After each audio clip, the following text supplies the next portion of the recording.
So we're on episode 8. Episode 8. Episode 8. And as promised, I'm throwing a wrench in the plan.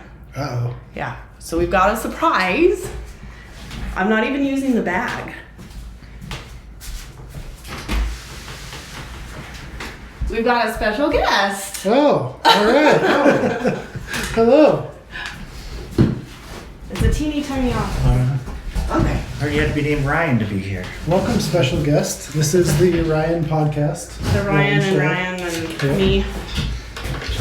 Who knew that these came up? That's nice. Yeah. All right. You're going to have to fit. Yes. We can. I think we can do it though. All right. All right. So that's the surprise. We're not actually going to pull anything out of this bag Okay. because Ryan has come armed. I brought a subject. You brought a subject. Yes. Okay, cool. All And right. I'm actually going to give you a little bit more time than normal because... Two Ryans. Yeah. Well, there's two Ryans. So I get at least double the time. Right, yeah. That's- We'll see. We'll see if we can hold for all the time. Yes. Okay. All right. So... I don't know what you're holding, but I don't I'm know what interested. you're holding. All right. Okay, so Ryan, Yes. what is your topic? The topic I would like to hear you rant about: Solar panels. solar Okay. energy. Solar energy. Solar energy. This is awesome. You brought a prop for the show. Yes, I did. Yeah, I'll give it back. It's my gate opener, so Oh, for your property? I'll need it back. Yeah. Okay. Fair Okay. enough. Fair enough. Sorry, I'm gonna give you more time. Should I double it? Yeah, double it. All right, we'll do 10 minutes. It's gonna be 10 minutes instead of the 5-minute Ryan ramble Yes. because Okay. it's the double Ryan ramble. Yes. Okay. All right. Solar power. Okay. Let's do it. All right. So, solar power. Do not start at the beginning. Don't start with the history of the sun. What is the sun? We're not doing that. Okay. Solar power is awesome in a lot of ways and has some drawbacks. So that's kind of what I want to talk about is like, I wouldn't say that I'm like very pro solar power. I'm also not very against solar power. I think it's got a useful purpose and it's useful for people to understand what are the pros and cons of solar power. So obviously, being able to get electrical power from the sun pretty much anywhere in the world that you can get sunlight is amazing. That is a huge advantage in a lot of cases. We can put, instruments out in the remote desert that observe the night sky. Thanks to solar power, we can power our homes with it. There's a lot of cool things we can do. What people don't know about solar power is how it's made and what it's made of and what are some of the potential concerns.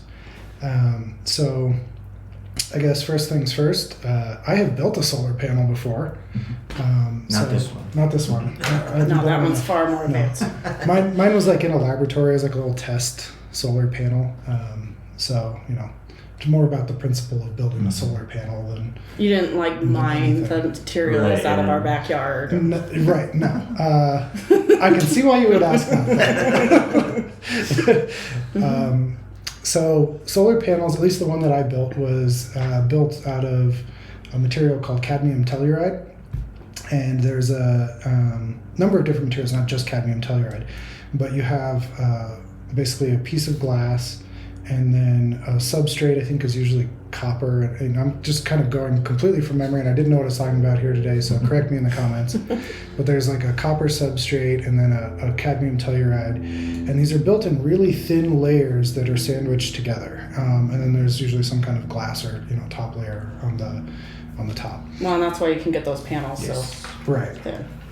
So, the general idea is that you've got these layers that are designed in such a way that they take advantage of the photoelectric effect. So we have light comes in from the sun or a flashlight or wherever, and it hits this material, and electrons get freed up in this material, it generates a voltage.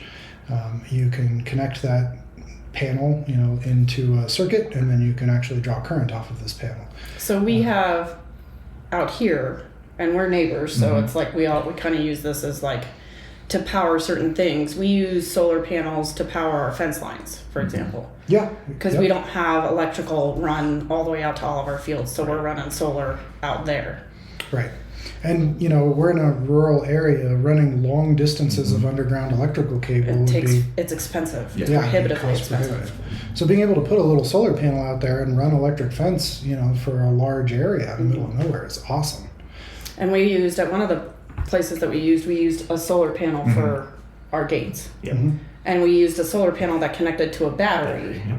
Yep. That powered the gates. And for the most part, it worked pretty okay. I will say that there's definitely limitations to it because, like, during the middle of winter and stuff like that, we had problems where we didn't get enough power in order to even open those gates. Right. Do you think that's more because it was cloudy or the temperature? Cold temperatures are hard to charge batteries, right? It's probably more about the cloudy, but the difficulty with solar in general is energy storage. So we usually, when we deploy solar, we're connecting it to some kind of a battery. Right. And batteries don't do great just deployed out in the weather forever. Right. On our electric fences, it's kind of, you just consider it's a replaceable part. It's a little. It's all encased, like the battery's encased, the solar panel and the battery is encased, but it's a small battery. And we've had to replace batteries, I think only once in the 4+ years that we've used them, so it wasn't too bad. But. Right.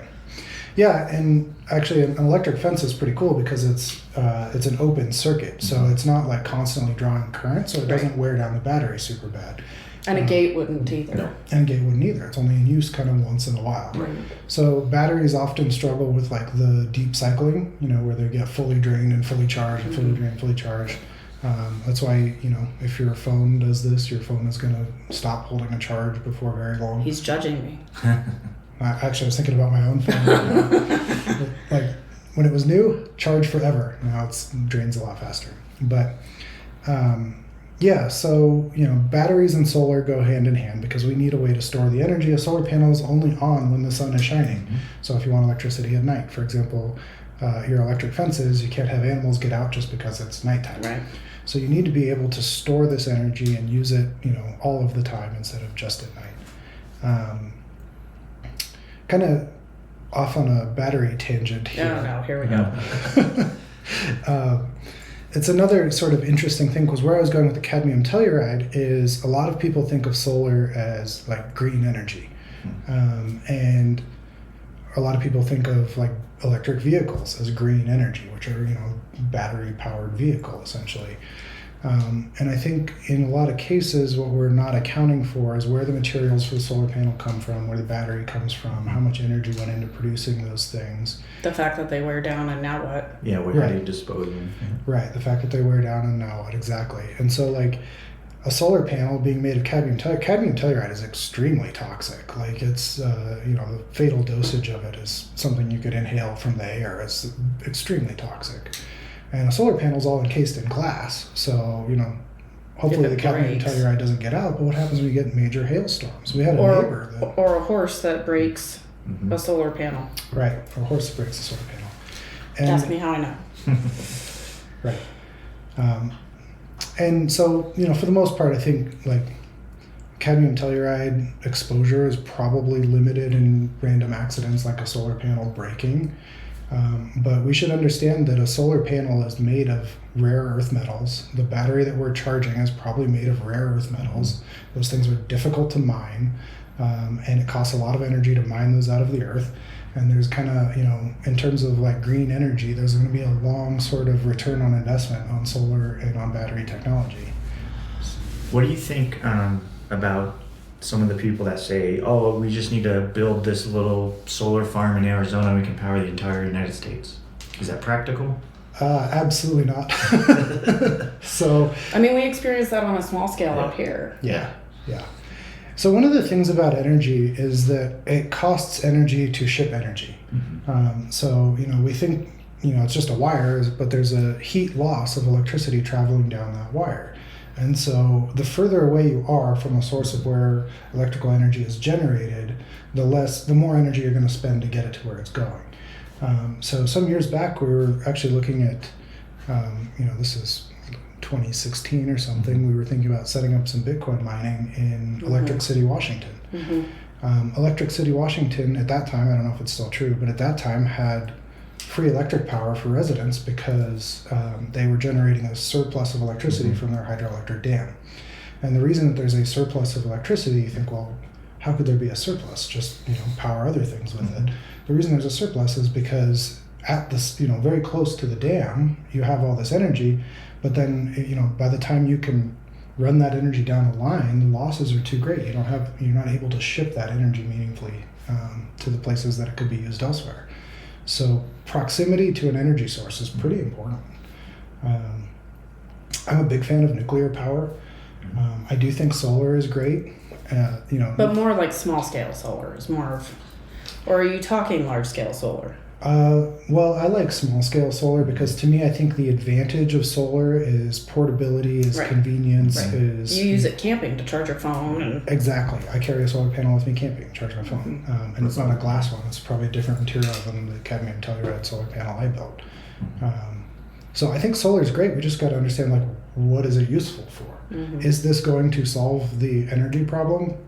No, probably not. That's my take on it. That being said, there's been huge gains in efficiency on solar. Your average panel is not very efficient by today's standards. And as we get a better understanding of quantum mechanics and we're able to sort of engineer atoms, engineer molecules on an atomic scale, we can build better and better solar panels. That's awesome.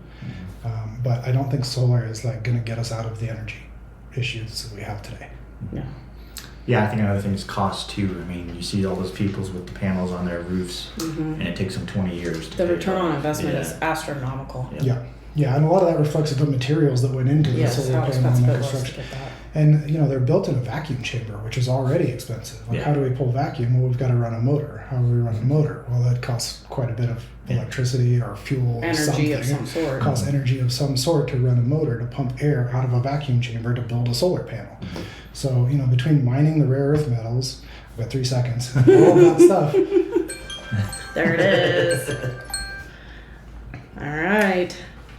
Solar energy. Yeah. Solar energy. And a special guest. Have to pull that one out of the bag. Yeah. Oh yeah, I think it is in the bag. I have to go through the bag. There's 25 things in there, if not more. Just leave it in there, and if I draw it, we'll laugh about it and draw another one. Yeah, there you go. Fair enough. Then I don't have to chase it. Yep. Well, thank you Yes, for bringing the thanks for subject. having me on. Yeah. It was Appreciate awesome. it. It was awesome. Follow, share. Yep. Comments, if you have any questions, comments, concerns, anything like that, put them in the comment section wherever you see this. Send me a message if you have subjects Yes. that you have ideas for Ryan to ramble on about. And yeah, Well, that was fun. Awesome. that was fun. All right. Put that one back in the bag. Oh, it's already still in there. All right. Until next time. All right. Bye.